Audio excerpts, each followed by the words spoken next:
Up, everyone, and welcome to Week 6 episode of the IDP Cover Zero podcast presented by Going for Two. I am Jerry, alongside my co-hosts Jordan and Hasan. I am back this week, in case you guys missed me last week.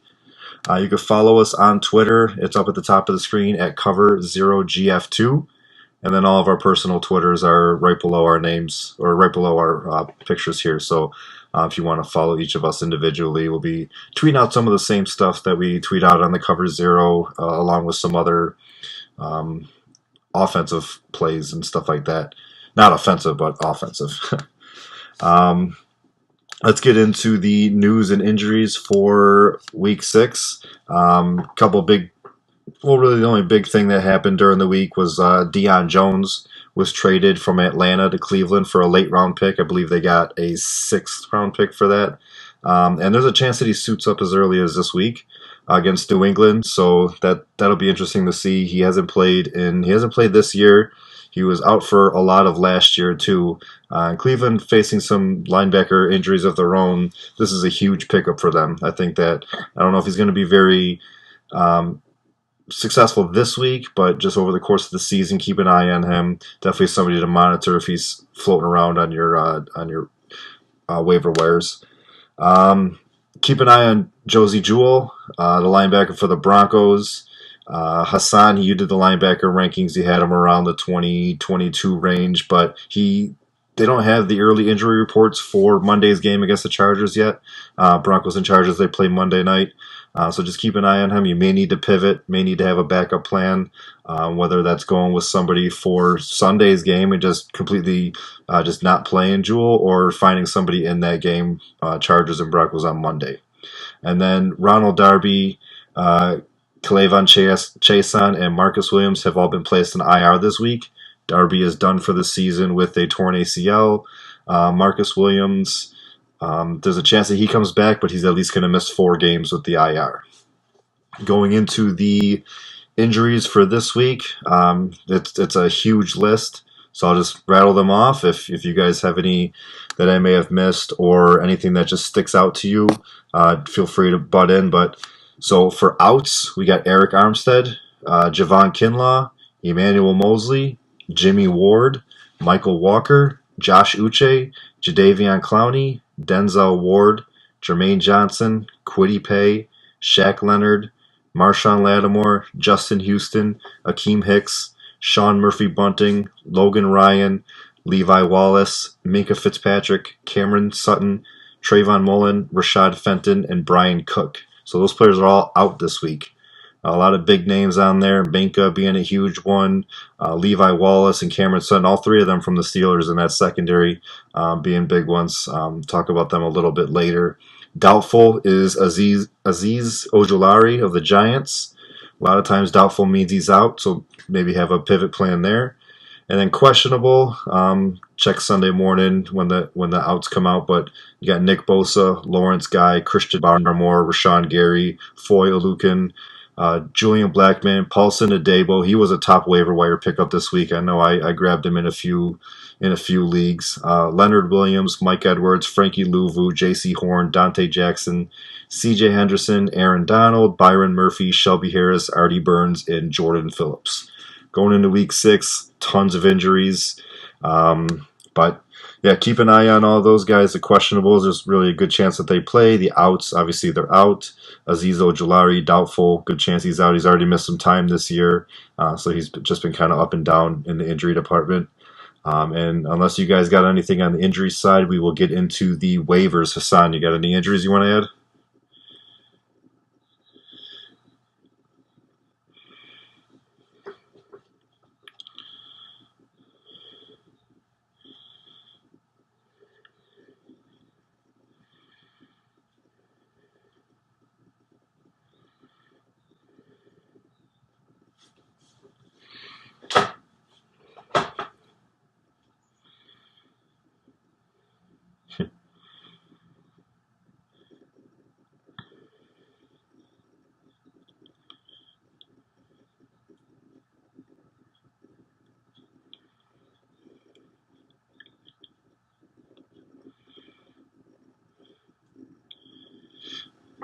All right, let's get into the Thursday night recap where the Commanders took care of the Bears in another low-scoring affair. 12-7 was the final score.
Yeah, with the game being so low scoring, just like last week, just a lot of you said a lot of defense, a lot of IDPs there. A lot of these guys people have started: Cole Holcomb, Eddie Jackson, Kyler Gordon, Jonathan Allen. We all so anybody listening to us and playing in those IDP leagues are off to a pretty decent start. None of really didn't notice any of the bigger guys that had bad games. So it was either you got good games out of the guys that you were playing, or you got good games out of guys that are just sitting on your bench. That give you kind of some hope for as the weeks go on. Roquan, like you said, continues to be a beast. He's up there, top three for linebackers right now, tackles and everything. He's just all over the field. All right, let's get into the waiver wire frenzy for this week. I love how we're calling it a frenzy now. So it's funny, before the Deion Jones trade, I actually had Jacob Phillips, who played 100% of the snaps last week. So that knocked one off the frenzy. But the first one I'll start with, and it's interesting because I play in a wide range of IDP leagues. Jerry and I have a dynasty that's only IDP. We play in some others that have anywhere between 2 to 6. And this guy was available in a lot of the more casual ones. Obviously, the one that was only IDPs, he wasn't. But Deshaun Elliott of the Lions is still available in a good number of leagues, depending on your scoring. He's fourth in defensive back scoring right now. The one thing that's really interesting with the way that he's playing right now is he's played 48% of his snaps in the box thus far, which is opening up a lot of opportunities for him to rack up tackles. So Deshaun Elliott, he's on a bye this week, which might offer some potential as well.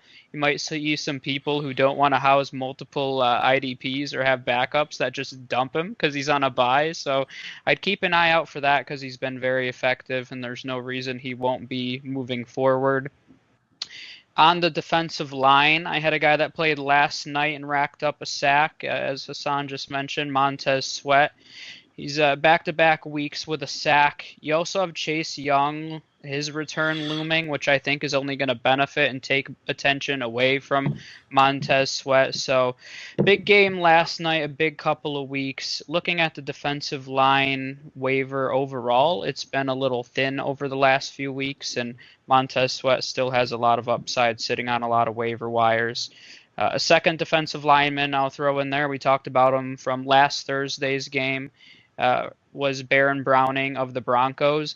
A random stat that I found earlier today was he has a 60% win rate when he's being blocked one-on-one, which is the highest win rate since Pro Football Focus started tracking that metric. It's a metric that they've started tracking pretty intensely over the last 2 years, and in a single week, Baron Browning has the best. And I can tell you based off of what I saw last week, he's explosive. I don't care when Randy Gregory comes back. I think Baron Browning's carved himself out a role, and it feels to me like he has a ton of upside just based on his talent and the defensive system that he plays in. Then last, I have linebacker Devon Diablo of the Raiders. Had 10 tackles last week, 100% of the snaps. Has 48 tackles and leads the Raiders through 5 games. Interesting to me, he did have dual eligibility at one point. I believe he doesn't now, but he was a guy coming into this season that wasn't really highly regarded.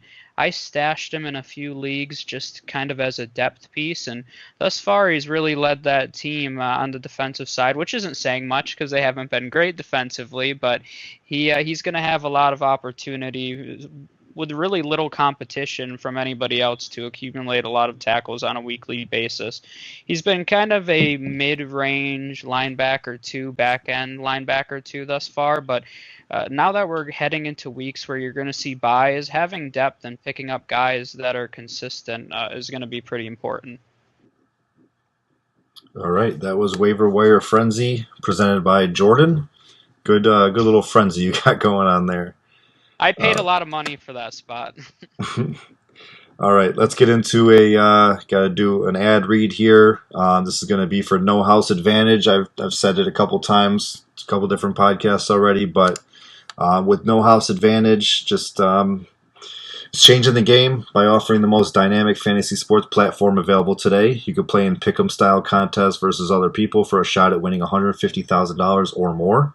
Download the app, use the promo code GF2, and get a deposit match up to $25. You choose a contest, you select your player props, you earn points for correct picks, climb the leaderboard for your shot to win big money.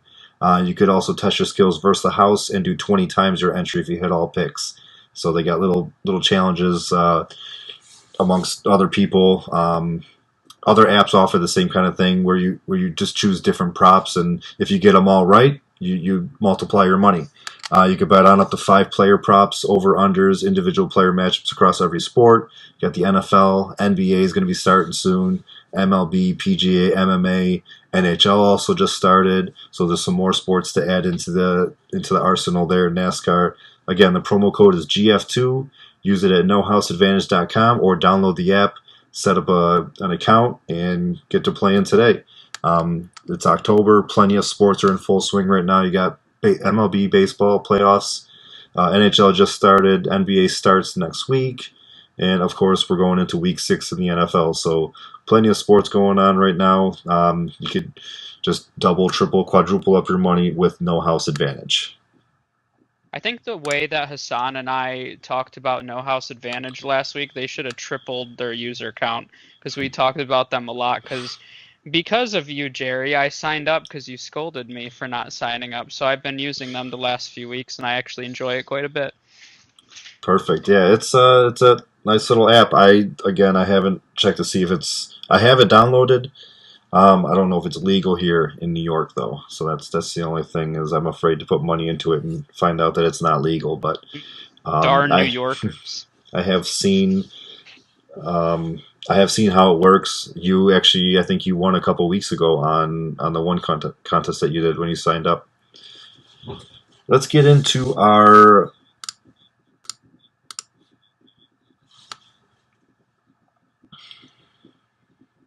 yeah.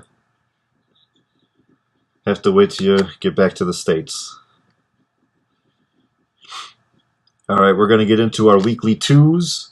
Again, this is just something that we do every week. We give you two defensive linemen, two linebackers, two defensive backs.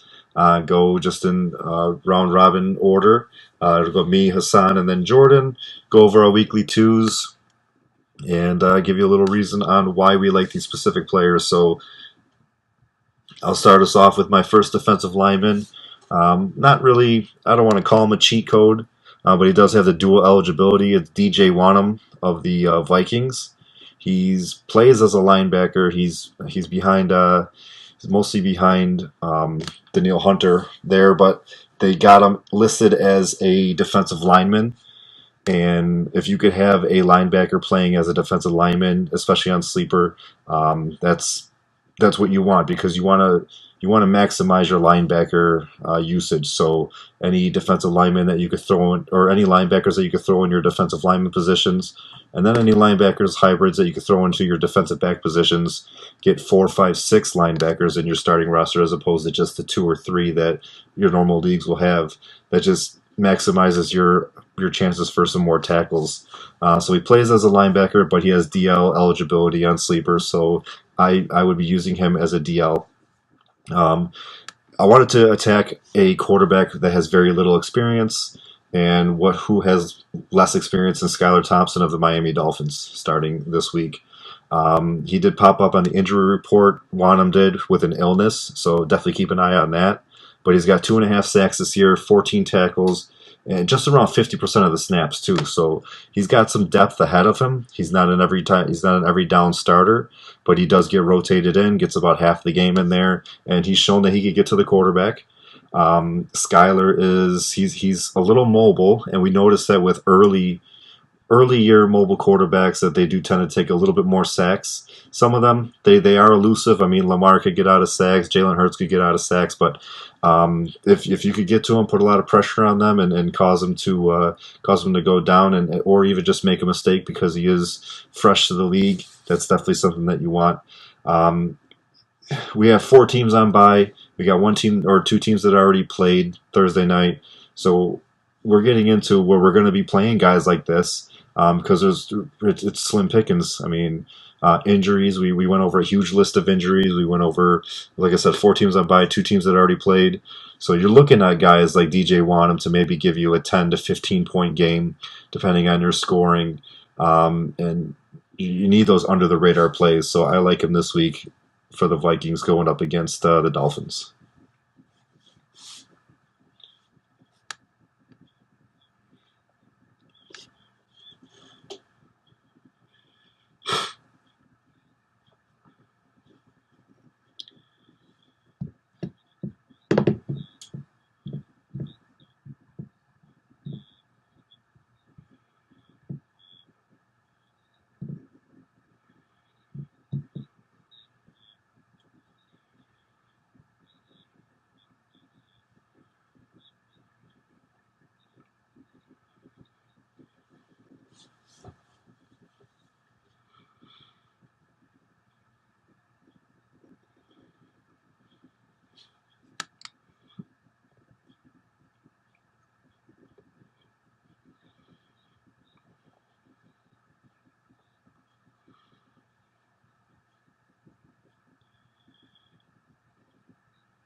So it's always funny when I put this list together for me. I go back and forth between do I want to swing for the fences and do a deep dive, somebody that nobody's playing, or do I want to go reasonable? So this week I decided to go more reasonable because realistically, a lot of IDP leagues aren't going too deep. My first one's Trayvon Walker against the Colts. He hasn't had a big game since week 1, but this Colts offensive line, as we saw in full display last week, has been an absolute mess. They've had the 3rd worst pass block rating over the last 3 weeks, so I think this is a good spot for him to get right. And when streaming defensive linemen, I don't want to say that I find it to be simplistic, but that's kind of the reality for me is I'm looking at defense or offensive lines that are kind of depleted, that have been allowing a lot of stuffed runs and a lot of pressures. You guys are going to talk about the good old Rams, who I talked about last week. Dorrance Armstrong was one for me last week, and he had a huge game against the Rams. So, target those weak offensive lines who are struggling and have holes, and usually you're going to find some success when you're streaming a defensive lineman.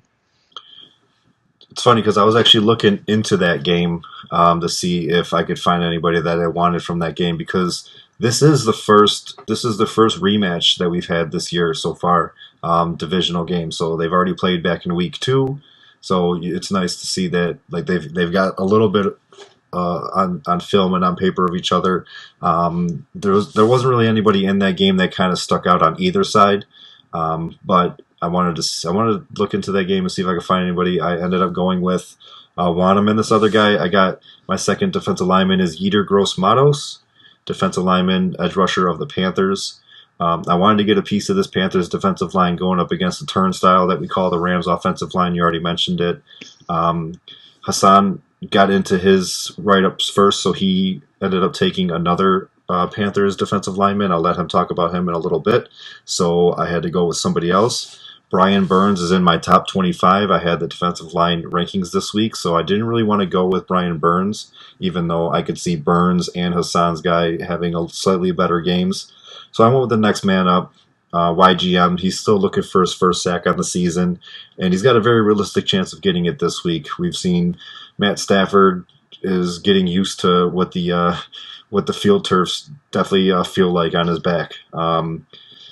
YGM, he's got a chance to get a sack, maybe even 2. He's on the field about 68% of the time.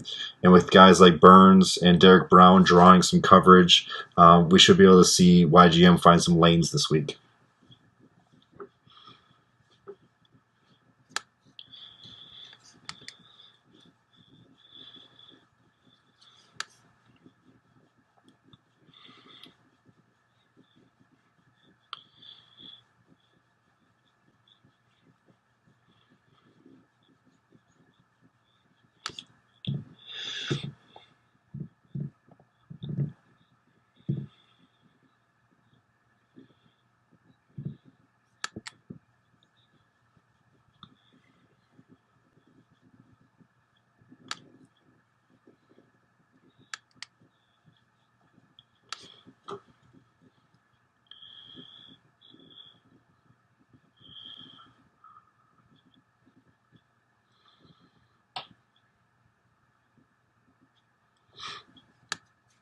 I have a feeling that won't be the last time that the Rams offensive line comes up. My second defensive lineman is Samson Ebukam. I haven't said his name in a while. He hasn't been on the Rams in a few years. Ebukam is playing the Falcons. He's with the 49ers now. The Falcons' offensive line hasn't been overly effective this year. Over the last 3 weeks specifically, they've had the second worst passer block rating. So it's a favorable matchup. He's had 2.5 sacks over the last 2 weeks. He played a few weak offensive lines the past 2 weeks as well. So he's shown that consistent success. So I like Ebukam this week against the Falcons.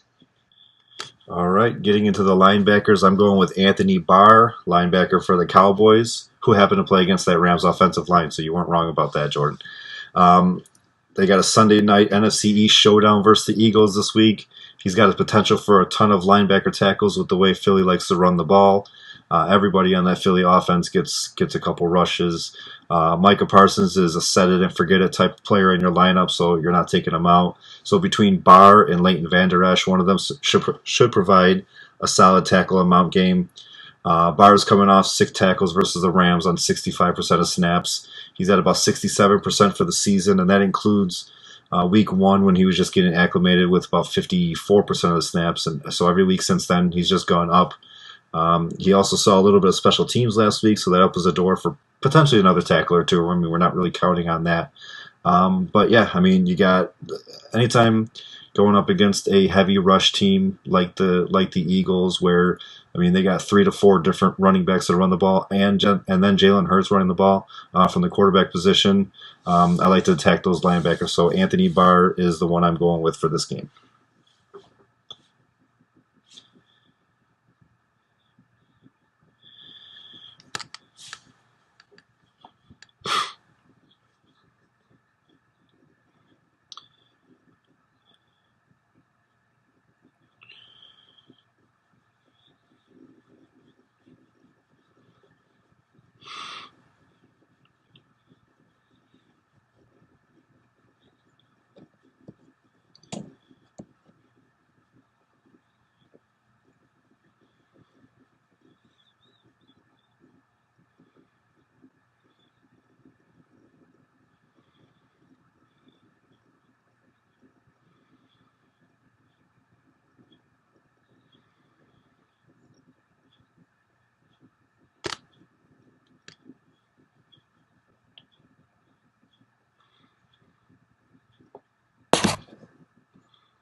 I think that's a good one.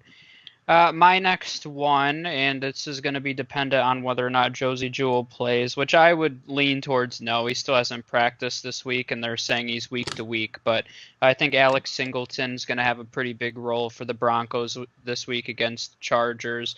The Chargers, surprisingly, have been a pretty favorable matchup for linebackers. They're 11th right now in points allowed, but this is more of a Singleton's available on a lot of waiver wires right now. I think the volume's going to be there. He had 9 tackles last week, and I think he's a prime candidate to see double-digit tackles this week. All right, my second linebacker, I've used him back in week 4, but it definitely worked out. It's Rashon Evans, linebacker for the Falcons. He had 10 tackles back when I said I wanted to use him. Michael Walker has been ruled out. Deion Jones also has been traded away, but he's not been with the team anyways. So with Walker out, Evans will take command of the defense, and he's going up against the 49ers offense that will put him in line for another double-digit tackle game. Again, just like the Philadelphia Eagles like to run the ball with all their running backs, the San Francisco 49ers also like to run the ball. So there's a very good chance that he's going to be all over the field trying to chase down Jeff Wilson, Deebo Samuel out of the backfield. He's been on the field 96% of the time. 100% of the time has been in the last 3 weeks.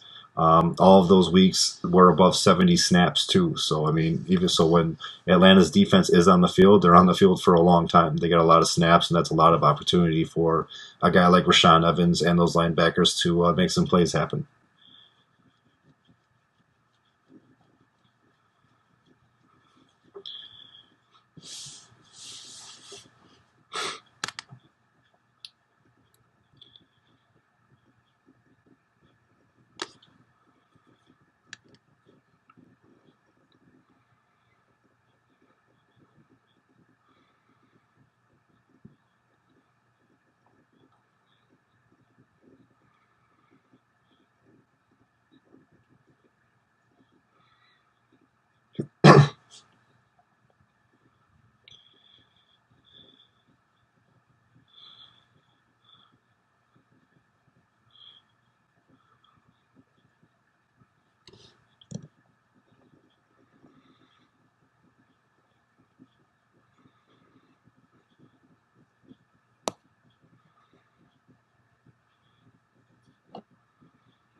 It's always nice to have somebody Monday night too. I like having somebody play Monday night, so that's a nice play there.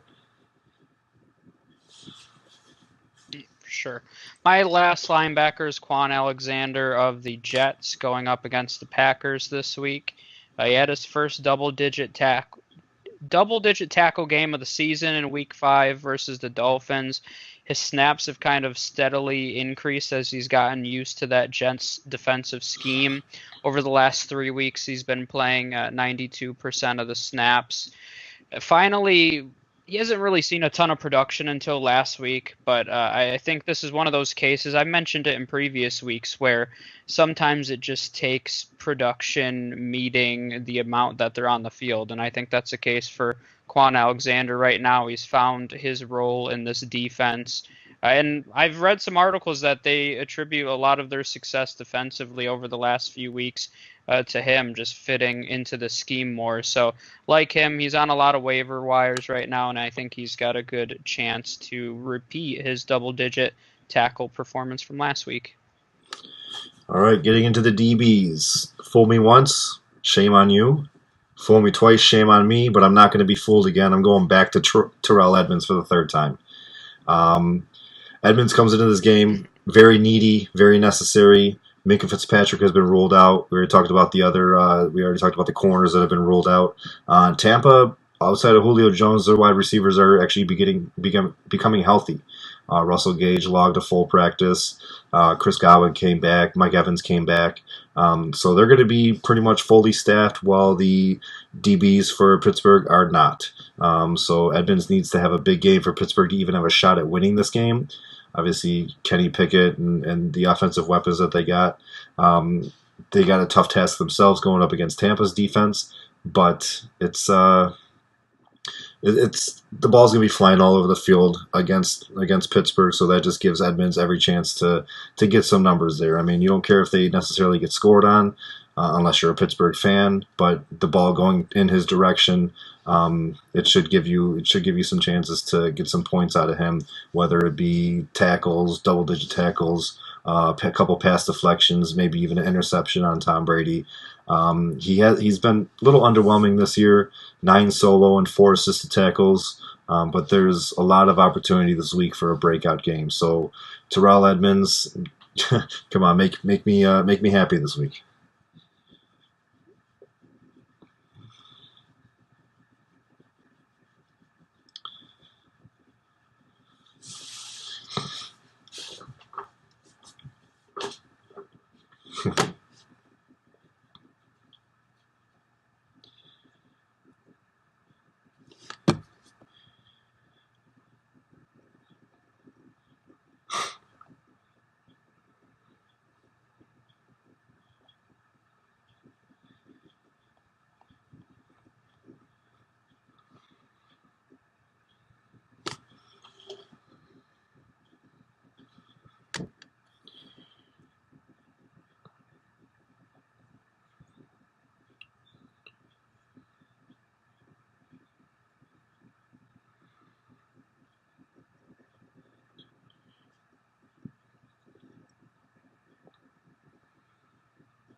My first DB is Ryan Neal of the Seahawks versus the Cardinals this week. It's a little ironic because a few weeks ago I mentioned Josh Jones as one of my weekly twos because he was filling in the Jamal Adams role, and now he's lost his job due to lack of performance. So let's just try it again. I think that's the theme here with Jerry picking Terrell Edmonds a few times. I'm just going to keep picking a Seahawks safety until one of them performs. But Ryan Neal did get to play last week, 100% of the snaps. He had 7 tackles last week, which is more than 3 of Josh Jones' starts combined. So I have more hope for Ryan Neal. The Cardinals are actually a pretty decent matchup as well. We've mentioned some of the things that you look at when you're streaming players. Weak offensive lines for defensive linemen, teams who run have a lot of rushing attempts for linebackers. One of the things that I've been starting to track a little bit too is seeing how the number of offensive plays per game translates to production for IDP. I mean, naturally that makes sense, right? The defense is on the field more. That's going to lead to more opportunities for points. So the Cardinals right now lead the league in plays per game. So that offers up a lot of opportunity every week, and it's something I'm looking forward to tracking over the next few weeks to see how that translates into IDP success. But thus far, it's been a pretty decent formula for DBs playing against the Cardinals. All right, my final defensive back, a little bit of a cheat here because I did notice that he's on your top 25, Jordan, but I've got Tyrann Mathieu, the Honey Badger. The Saints face a big task on Sunday going up against the big 3 of the Cincinnati Bengals, and they'll have to do it without Marshawn Lattimore, who's been ruled out. The Honey Badger, he's had a solid start to the year with his new squad, compiling 18 tackles, 1 interception, on 100% of snaps. He hasn't missed a defensive snap yet. Lattimore, we all know he's the type of cornerback that he doesn't really need much help, but with Honey Badger, Honey Badger there, he should be able to shade over to either Jamar Chase or Higgins to give a little bit of help and maybe throw a couple tackles and maybe get an interception on Joe Burrow. He has been known in the past to rush the quarterback too. Maybe we could get a sack out of him. Yeah, I mean, I like this play a lot more with Lattimore out because he's going to be called upon to do a lot. Because there's no way you're going to be able to shut down those three wide receivers, at least the two, Jamar Chase and T. Higgins. But then when those two are shut down, Tyler Boyd just goes off. So he's going to be needed a lot for the Saints to win this game.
Yeah, I like that one.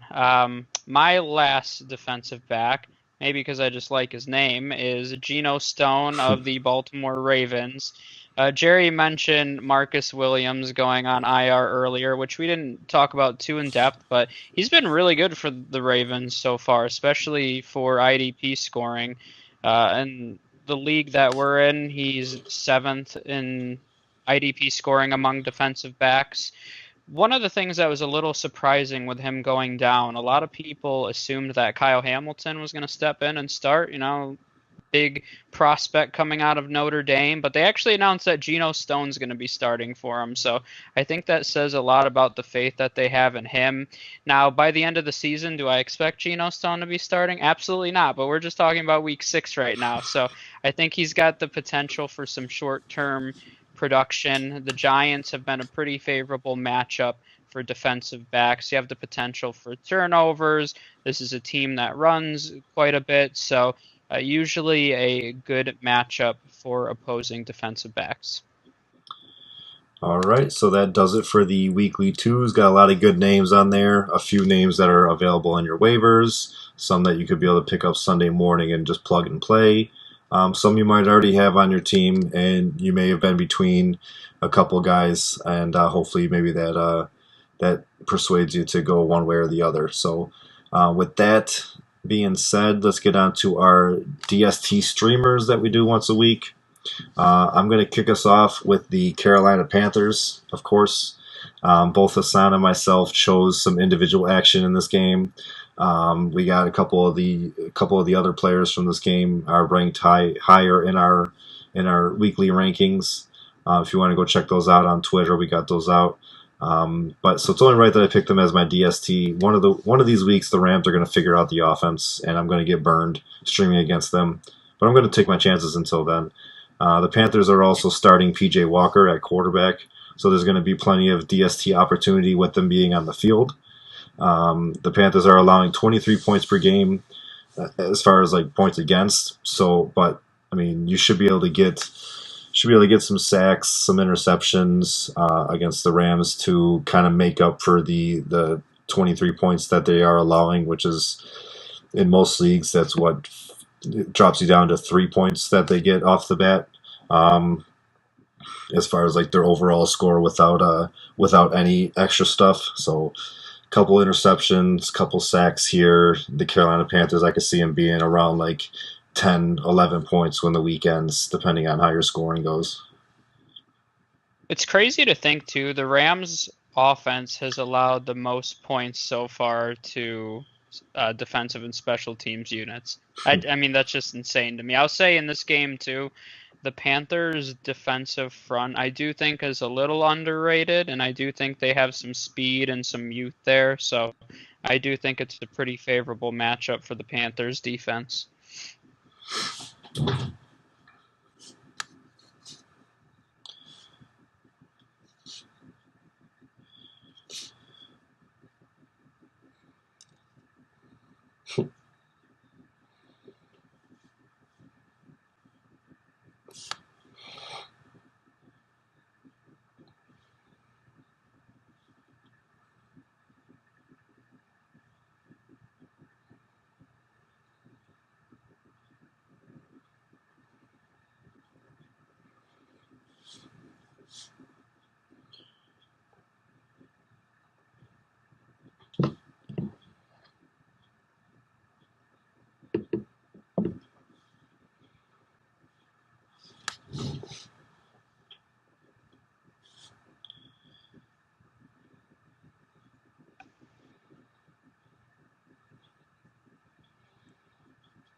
Yeah, I'll say for streaming a defense this week, most of the waiver wires and leagues that I'm in, I wasn't overly impressed with the options. I actually streamed the Bears in a good chunk of the leagues that I'm in. I'll probably take some chances on the Panthers, which is terrible, but I was also surprised that the Rams were actually available in several leagues that I was in, so I did pick up the Rams defense a few times. But even I'm looking at the list again because I struggled earlier today when I was trying to go find a defensive streamer. There is honestly not any matchups that I'm overly thrilled with. Even the Jaguars, who Hasan mentioned, they're 62% owned, so depending on what kind of league you're in, there's a decent chance that they're owned. I do like that matchup quite a bit. But yeah, I don't really have another good one to add. I played the Bears in a lot of leagues. I'm streaming the Browns a few times against the Patriots, but we'll have to see who's starting at quarterback for them. If Mac Jones comes back this week, I don't like it quite as much. And the Browns defense is pretty banged up as well, so I think that's a risky play as well. But I think it's a challenging week for streamers. Yeah, like we already mentioned, there's 4 teams on bye. Bears and Commanders already played. I mean, the Bills and the Chiefs play each other, so that kind of almost eliminates 2 defenses right there. You really don't want to play either of them. The Jets, who have looked all right, are up against the Packers. That's another iffy one. Packers are going home after that London game, and now while the Packers haven't really been the Packers that we're used to, it's kind of scary to play the Jets if you had them. So you're going to be looking elsewhere there. So yeah, it's another tough week, and this is only one of the weeks that has the 4 teams on bye. When we get to the six bye week teams, we're all going to be fighting each other for these DST streamers because we're going to have some slim pickings then.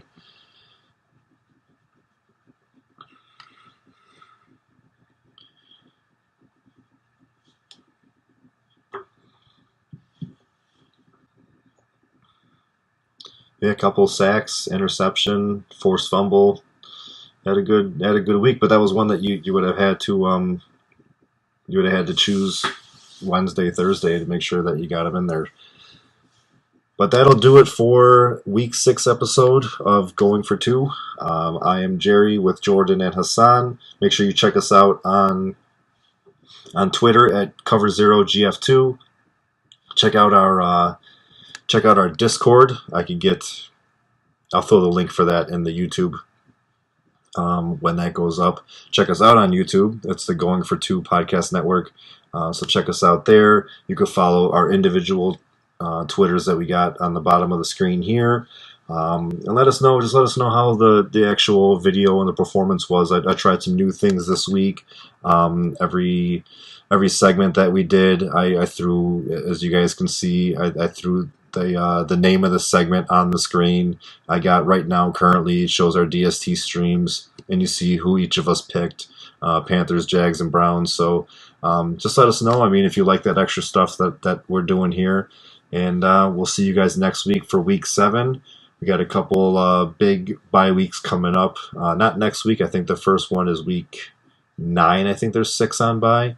Got some more international games coming up too. I believe if not next week, the week after has an international game. And then, I mean, we're getting into the fun part of the NFL season where it's like division battles are coming in and more divisional games are going to be played. And by the time this week is over, the Colts will have half their division done already. And so it's going to be interesting. So we'll see you guys next.